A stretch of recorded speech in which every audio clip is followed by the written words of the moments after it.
This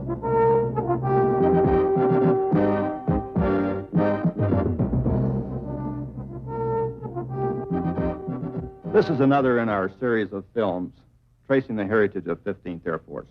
It has been said that those who fail to learn from the mistakes of the past are doomed to repeat them. And thus it is important to study the past, thereby to avoid similar failures. Perhaps so. But I prefer to believe that we who seek progress can learn even more from the success of those who have gone before.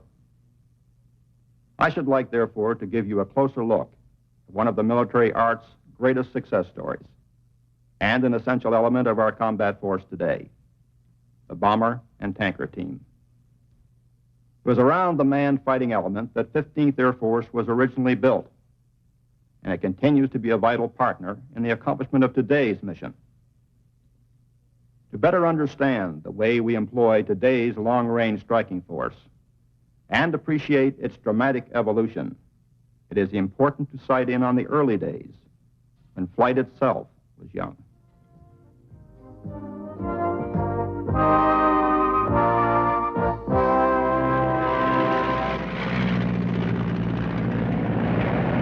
World War I airplanes were initially used for artillery spotting and observation, but it wasn't long before the pilots were carrying handguns, shooting at enemy planes, and dropping grenades on the ground troops. The advent of airplane-mounted machine guns and improved bombs quickly changed the airplane's role in combat for all time. In 1917, the United States had entered the conflict without serviceable combat planes, but enthusiastic Americans volunteered for the air service nonetheless, and soon the first units arrived in France. With French and British aircraft furnished to the American Air Service, a bomber force was quickly organized. June 1918 marked the first American air raid as 5 planes dropped 80 bombs on a rail junction near Metz, France. By September, American air crews were flying 1,000 bombing raids a week on a variety of targets. Bombing ranges increased, and by war's end, raids were conducted up to 160 miles behind enemy lines. The first bombs, weighing 15 to 18 pounds, were aimed by eyeballing the target. In November 1918, 600-pound bombs and reasonably accurate bomb sights were in use. While the bomber was still limited in range and bomb load, early aviation visionaries, such as General Billy Mitchell, foresaw its possibilities. In the years immediately following World War I, Mitchell and other air power supporters attempted to awaken America's leaders to the potential of the bomber as a vital weapon of the future.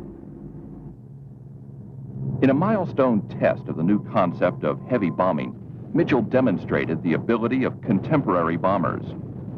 Mitchell's Martin bombers sank several ships, including the retired battleship Virginia and the Ostfriesland. Despite this success, critics of air power remained unconvinced.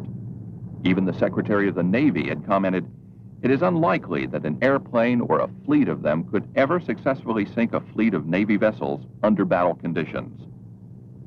General Pershing, head of the Joint Army-Navy Board evaluating the test, declared, "The battleship is still the backbone of the fleet."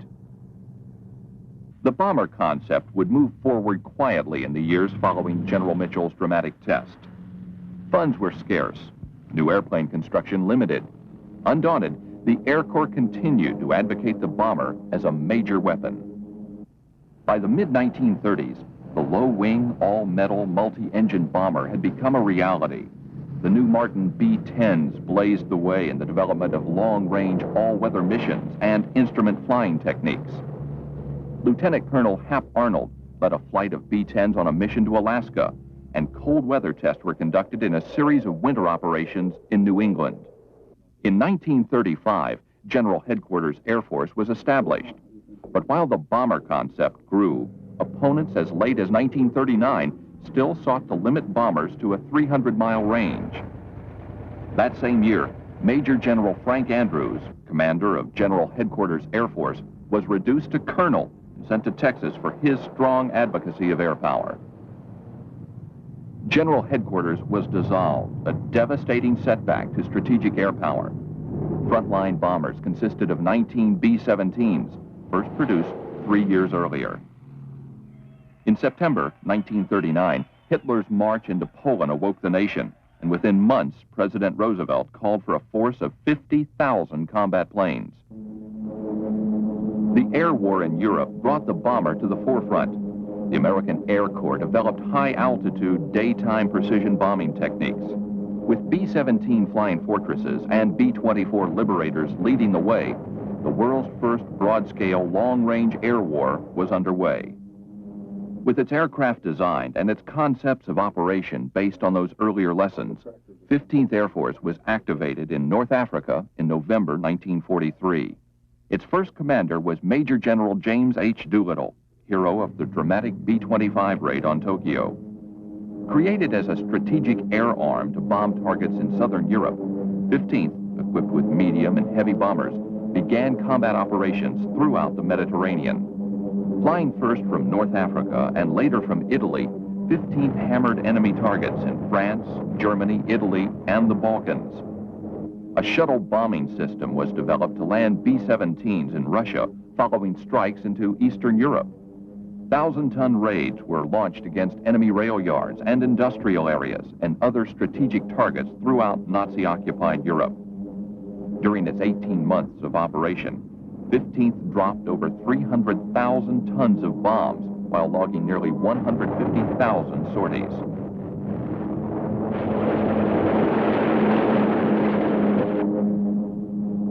The transportation system of Hitler's war machine was crippled throughout much of occupied Europe. By then existing standards, accuracy was considered exceptional. 8 out of every 10 bombs striking within 2,000 feet of target centers. By war's end, the contribution of 15th Air Force to the Allied victory substantially advanced the concept of strategic bombardment. Following World War II, 15th Air Force became the cornerstone of the newly established Strategic Air Command. The B-29 Superfortress, wartime mainstay of Air Force operations in the Pacific, took over as our dominant weapon. Then, projecting the global scope of American air power became a primary objective. Long-range missions and goodwill flights overseas demonstrated our global capability. By 1948, overseas rotation became a fact of life, with some air crews and support personnel on rotation at all times. In 1951, the last piston-engine bomber, the giant B-36, joined 15th Air Force. Among its 10 engines were 4 jet power plants, a sign of transition. Meanwhile, another aspect of American air power was to become an indispensable element in the conduct of strategic bombing. Airmen had been experimenting with air refueling since the early days of aviation. As early as 1923, 2 Air Service DH-4s completed a 37-hour endurance flight.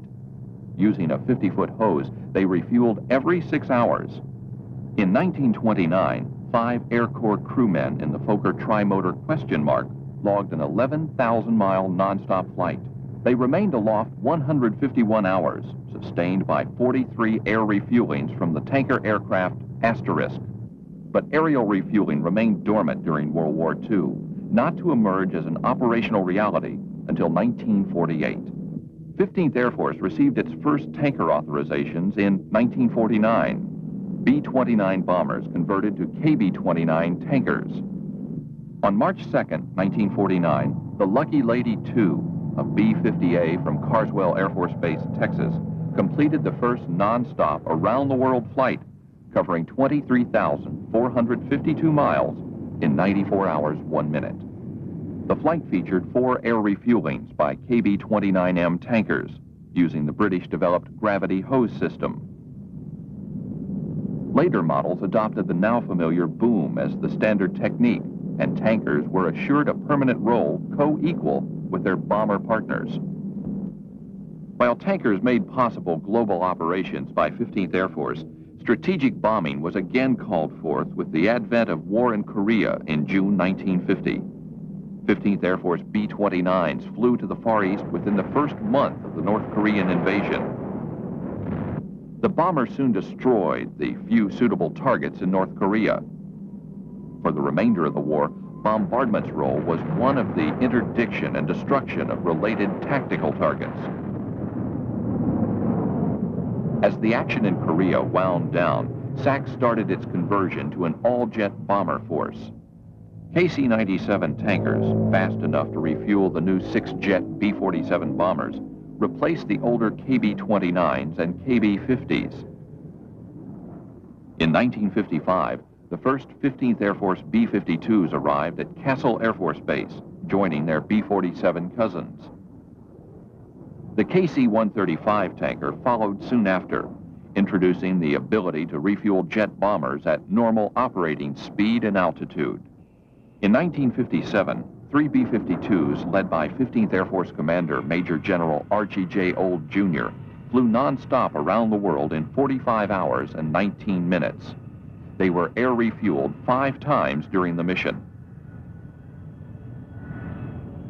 The global commitment now intensified with deployment of combined bomber-tanker units at bases in Europe, North Africa, and the Far East.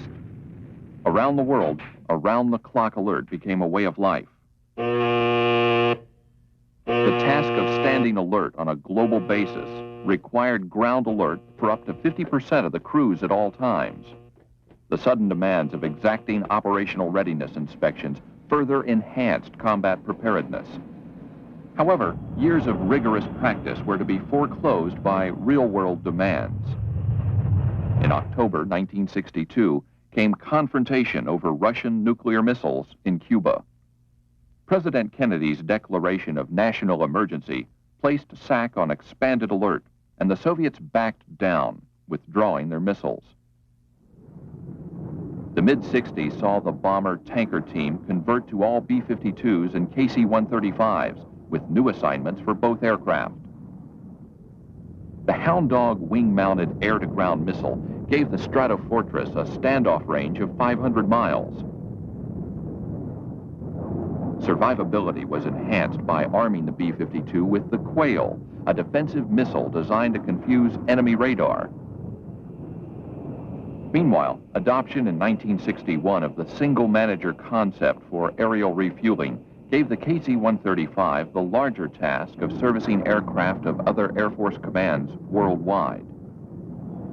The mounting war in Southeast Asia involved 15th Air Force for nearly a decade. February 1965, the 320th Bomb Wing deployed bombers to Guam, tankers to Okinawa. In June, airstrikes began. Operation Young Tiger established a tanker task force for Southeast Asia to service all types of aircraft. At its peak, the task force carried out more than 100,000 refuelings per year. 15th Air Force provided a third of Young Tiger's aircraft and crews.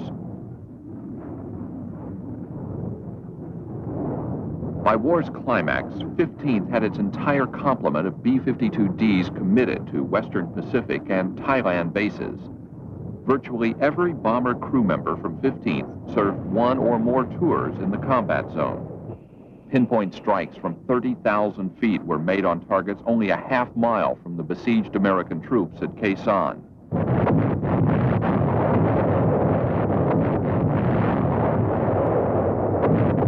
In the final stages of the war, long-range strikes were launched against Hanoi and Haiphong, a key factor in driving the North Vietnamese to a final peace agreement. But the B-52s faced heavy concentrations of Soviet surface-to-air missiles, and 15th Air Force suffered the loss of 5 aircraft. By August 1973, the air war was over. Combat veteran crews rejoined their compatriots carrying out the critical alert mission of the Strategic Deterrent Force.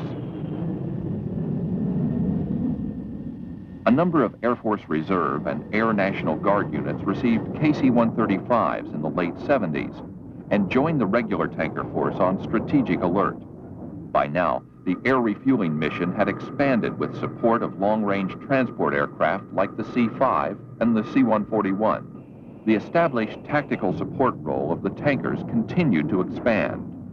So too the role of the battle-tested B-52, viewed as a versatile weapons system for operations unspecified in its original strategic concept, such as photographic surveillance of ship movements, which became a standard mission, and aerial denial and precision strikes in support of tactical forces. The mid-70s saw a refurbishment program for 80 B-52Ds, extending the life of this proven conventional warfare asset. Earlier, 281 B-52Gs and Hs had been modified to carry up to 20 SRAMs, short-range attack missiles designed to neutralize terminal defenses.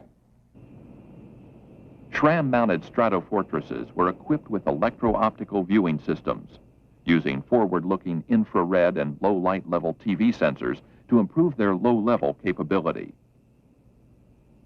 1974 saw the onset of Rivet Ace, a program to progressively update 270G and H models in electronic countermeasures. By 1981, their ECM capability will include smart noise operation equipment, and an offensive avionics system will be installed, which will significantly improve navigation and weapon delivery performance. By 1982, each aircraft will be able to communicate worldwide via satellite. And by 1984, the Gs and Hs will have an updated transmitter and power management system designed to reduce effectiveness of enemy radar. Preparation to adapt the B-52G to the role of a cruise missile carrier began in 1978. 15th Air Force G models armed with air-launched cruise missiles, ALCMs, are scheduled to be mission-capable in 1983. A revitalized and renewed force of more than 300 B-52s is expected to continue in the inventory, perhaps for the remainder of the century, notwithstanding the likely production of a successor long-range combat aircraft for the years beyond 2000. Meanwhile, the KC-10 introduces a new generation of tankers capable of greater speed, range, and fuel load. These commitments to a manned aircraft strategic strike force ensure continuance of the bomber-tanker component as a vital arm of 15th Air Force, and ensure that thanks to this high-strategy team, the air-breathing leg of the triad can stretch to any point on the globe to preserve the peace and defend our nation's vital interests.